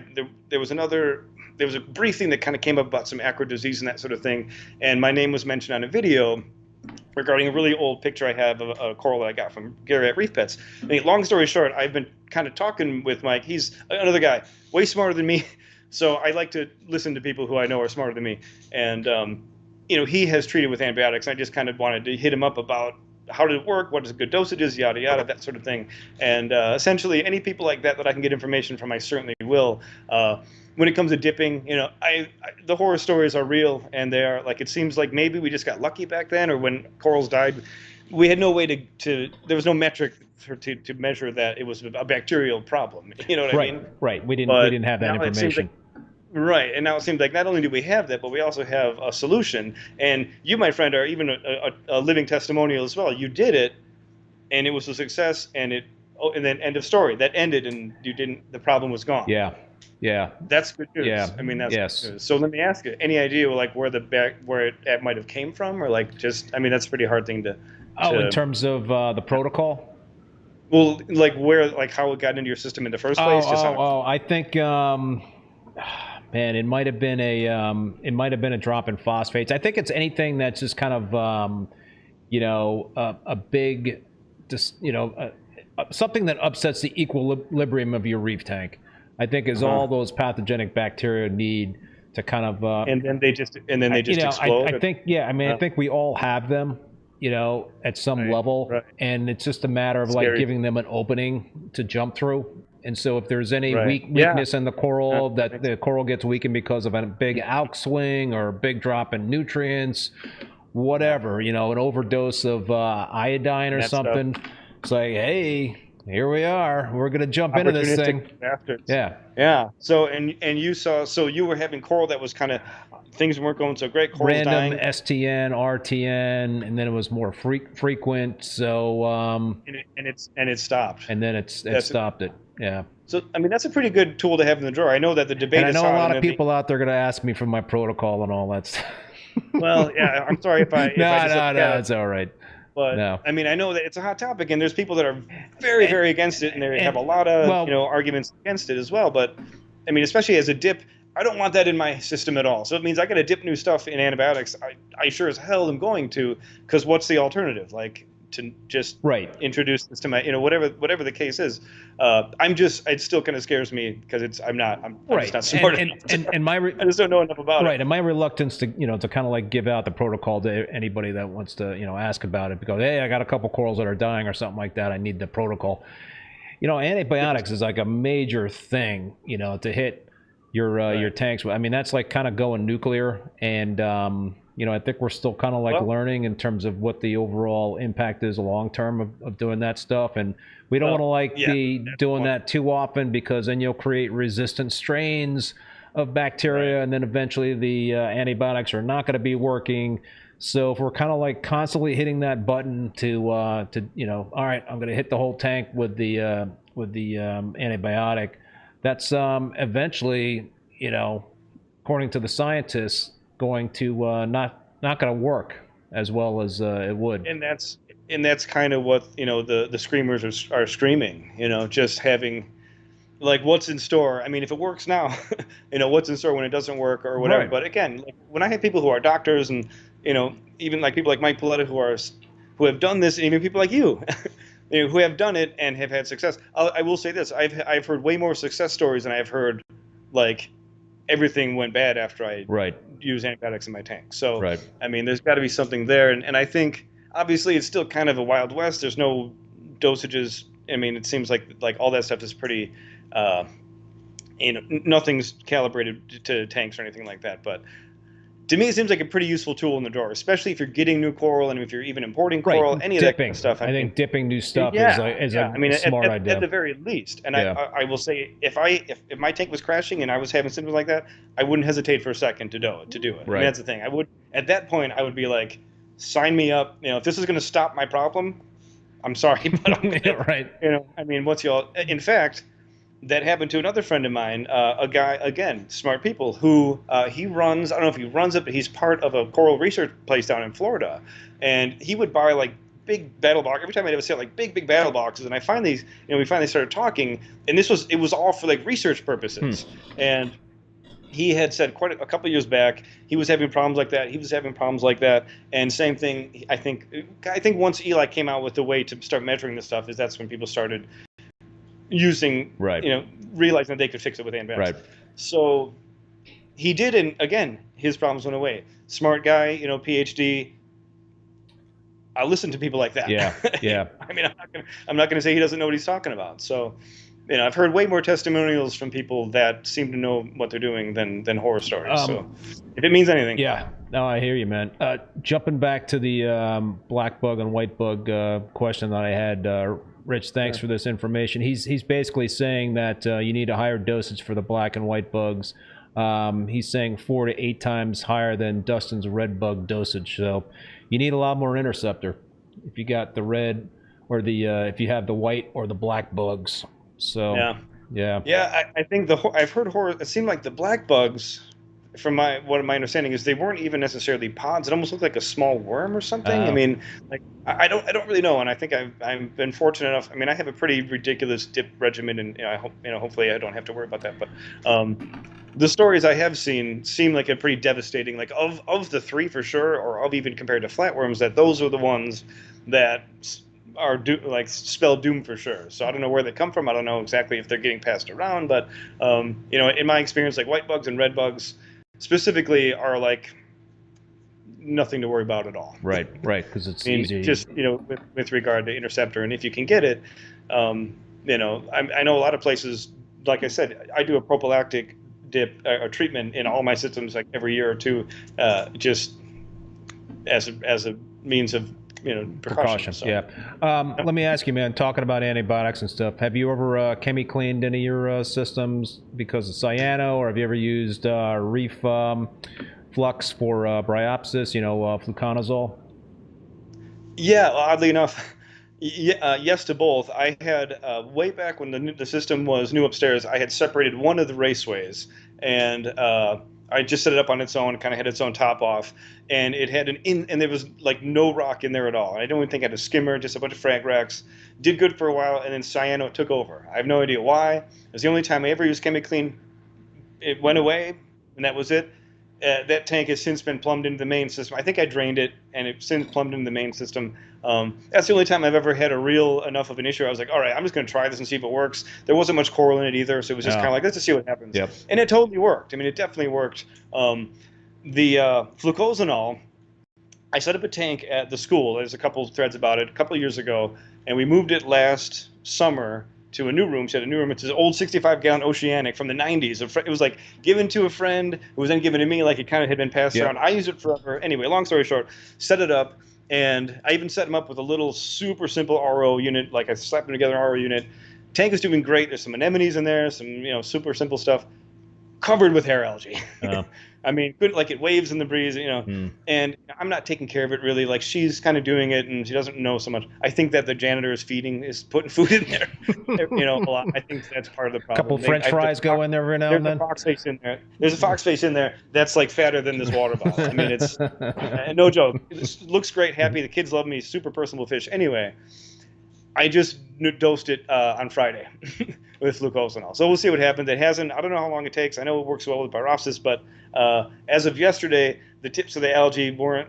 I don't. Does it? Maybe someone can answer. Does it work on all? Does it work on all hair algae, or is there some that isn't? Actually, I think I see Mike Berry is in the chat room. That's awesome. That's cool. Yeah. Yeah. There are white variants. That guy knows his stuff, man. I'm really glad to even see that guy in here. Well, he was the guy. The video was about spawning, so he was actually. It was a big like an hour-long video. I mean, just stuff that's over my head kind of stuff. But he was working on spawning, and the problem was that he was having some weird diseases that was kind of affecting the growth of the coral, and he was wondering if that was going to affect the spawning, that sort of thing. Oh. It was a good video. I don't know exactly what the link is, but maybe he could post it if he wants to. Go ahead. Anyway, you were just about to say something. I just noticed he was in there. No, I was just basically going to, my understanding is that fluconazole, I guess, can take out hair algae. I know that it's used to take out Bryopsis. So I can't answer your question in terms of the different types of hair algae. Right. I mean, it seems like there are many out there. It's green and it looks like kind of the typical stuff, but as I said, there's a giant fox face and he doesn't go near it. I mean, I would have thought he would have just cleaned it up. Not palatable, at least to a fox face. I did throw a couple of emeralds in there, and I don't know if there is still in there, but the algae has won the battle for sure. So I was going to text her today and see if I just want to ask her, like, do you see any change at all? And I don't know, but I've been trying to get there every day just to be sure. Have you tried sea urchins? That was going to be my next. That's my buddy Bill at Eye Candy Coral also kind of swears by urchins. If anyone wants to donate urchins to the school thing, I'll take some. I just didn't want to spend a bunch of money on urchins. But or you can see, I've had a lot of luck with sea hares in my backup system. Sea hares mow it down. I mean, I don't know if there's anything green that they don't eat, but then they just die. So and that's not good. Yeah, I mean they're not. They don't live. They They work only so well, I would say, but we'll see. And maybe I'll up the dose. I kind of went by the book when I dosed the school tank. We'll see how it goes. It's not Bryopsis, and it's definitely just kind of your typical stringy, not palatable to fish. Algae. Yeah. But there's a lot of it in there. Yeah, no, that sucks. Well, I'll tell you this: before we moved it, I'll just say really quick. Before we moved it, this was last year. We were just using water out of the drinking fountain. It was filtered, but not really. Yeah. And that tank was about the ugliest tank I'd ever seen in my life. Like it had this weird black slimy. I mean, it wasn't like anything I'd ever really seen before. And the alkalinity was like 100. It was like, I mean, it was just, I tested, at one point I'm just like, this is insane. Like there's nothing could live in here. Like no coral could live in here. Because it was something from the water out of the faucet. Anyway, well, our water is a good thing for even if you got to piece together a little thing like I did, a good idea. Well, it sounds like it's an awesome learning experience, no matter what. Well, the kids love it. It's great. I mean, she even said like thank you. I mean, the kids just love this. I kind of built a little like shallow lagoon, like I turned the sump into like a kind of a little half lagoon thing. And that's another thing. I kind of wanted to put a mangrove in there, like some sea cucumbers or something.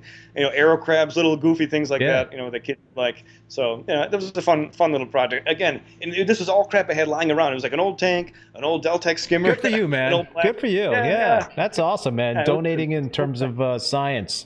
And actually some vendors have donated some coral. I will say, like KP Aquatics donated some gorgonians and some stuff. So it's been a cool project. Coral View did donate a skimmer. So it's been a collective effort. Nice. All right. Well, anybody out there that wants to donate some of those sea urchins, Adam would love to hear from you. Miss Canthag would be very happy if we got rid of that algae. I promise you that. Mike Berry's posting the link that was discussed here in the chat. So, dude, I don't want to take up more of your time. You've been very generous generous with your time. Anything else? Did we cover? It's always fun. Yeah. Did we miss anything, man, that you wanted to talk about? If we did, we'll talk about it next time, All right. I'd say. I mean, this is always a pleasure, man. I have a blast. I knew that it was going to be better than last time, so I kind of went into it with a little bit better like spirits as it was. But no, Keith, I mean, just thanks for having me on, man. This is great stuff. I appreciate it. And even I will say thank you to your sponsors as well.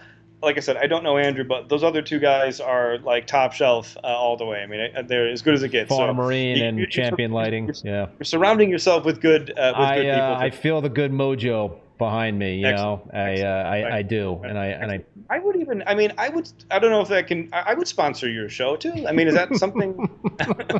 You know, I mean, I don't know if that's like a monthly thing or what I need to do, but I'd be happy. Well, you know what? We could talk about that. Yeah, I mean, I am a business. You could put my thing about that. Now that I'm not selling corals, that's a whole other thing we were going to talk about. Well, yeah. All right, maybe we could do that for sure. I'd be happy to. I mean, dude, you've kind of scratched my back as much as you think I've scratched yours. So anything I can do to help. I appreciate that, man. I mean, yeah. Well, this is I don't know how. I mean, I think it was kind of the beginning when you had me on first, but this is my fourth time on, so it's like you've managed to carve out a little niche here that's pretty awesome. Yeah. Now listen, man, I think everybody appreciates having you on, and we always have really good. I just feel like it's always awesome to talk reef with another very experienced reef keeper and trading war stories. It helps me, man. I'm like the questions I'm asking you are like I'm trying to pump information out of you so I can learn something and hopefully everybody else out there is doing the same thing, getting something out of this. If the stuff we kind of have, taking up space in our brains can help anyone else, then we've won. We at least can be winners, at least for today. All right, dude. Well, listen, Adam, thank you again. I also do want to thank the sponsors again. Before I do that, plug in anything you want to? I mean, obviously battlecorals.com, but you mentioned a sale coming up. Yeah. I mean, my sales are fun. I mean, I'm going to do like a straight up, like there's not going to be any tricks or games or codes or anything. I mean, like it's going to be a straight up sale. So you can look forward to that. Like I said, I'm going to just give you the quick teaser of what people, whatever you'll see soon enough. Look forward on Reef to Reef or probably Instagram or something like that. But we'll do that in a couple of weeks. And I don't know, like I said, man, thanks again for having me on. Right. I mean, it's always a blast. Cool. Likewise, right dude. And thanks for everyone who joined. I mean, I can't even believe it. This is my first time for anyone who's listening that I actually had YouTube open and could see the people on the thing. I never did that before either. So it's a pretty cool thing, Definitely, it's way better experience even from where I'm sitting too. Because before, you were reading things and I didn't know what was going on, but much better. It's a much more interactive experience. Totally. Yeah. And I got a microphone too, so I hope I don't sound crap. Dude, the tech setup was like killer this time. All right. Awesome. Keith, thanks again for having me on, man. I can't thank you enough. Let's do it again whenever you want. Yeah, cool, man. All right. So listen, thanks again, Adam. I also want to thank Champion Lighting and Supply. Besides being a place for hobbyists to purchase saltwater aquarium supplies online, Champion Lighting is also a wholesale distributor for many popular brands. If you own an aquarium store or an aquarium service company, contact Champion Lighting through the website at championlighting.com to set up a wholesale account. Polo Reef. Make sure to check out Polo Reef's new YouTube video that drops this Friday. In the new Polo University episode, Andrew and Dr. Alex Hal, a well-recognized fish vet, look at ick, Brookinella, and marine velvet in detail. Identification, quarantine, and treatment of these diseases are all covered on a step-by-step basis. Make sure to subscribe to their YouTube channel at Polo Reef for video drop notifications. My third sponsor, Fauna Marin. I do use the Fauna Marin Reef ICP Total Test Kit, which gives quick, accurate, and easy overview of over 90 water values in a reef aquarium. From macro elements to trace elements and pollutants, you get a complete overview with corresponding dosage and action recommendations. I want to thank Paul, who is the moderator and also the president of the Boston Reefer Society. Thanks, Paul. Please join and support your local reefing clubs. They are so important to this hobby. If you don't have a local club, you could join the Boston Reefer Society. So you don't have to be in the Boston area. That's pretty cool. Finally, I want to let you know that all episodes of Rappin With ReefBum are available as podcasts on Spotify, Apple Podcasts, Google Podcasts, Stitcher, and Amazon. My next Rappin With ReefBum live stream will be on Tuesday, April 16th. Who was my guest? I don't have this written down. What the heck? Hang on. I don't know why I don't have this in my... What's that? Eli from Aquabiomics, or no? Is he going to be next? No, I've got Salem Clemens from he's a Reef Builders contributor and a Young guy. coral researcher. Yeah, I don't know why I didn't have this Cool. down in my script, but yeah, Salem's gonna be on the show next Tuesday, April 16th. Well, you guys are going to be talking about antibiotics a little I bit think more. so, probably. I think so. So I got the full upcoming schedule of guests on reefbum.com under the YouTube section. So until next time, be safe and be well. Later.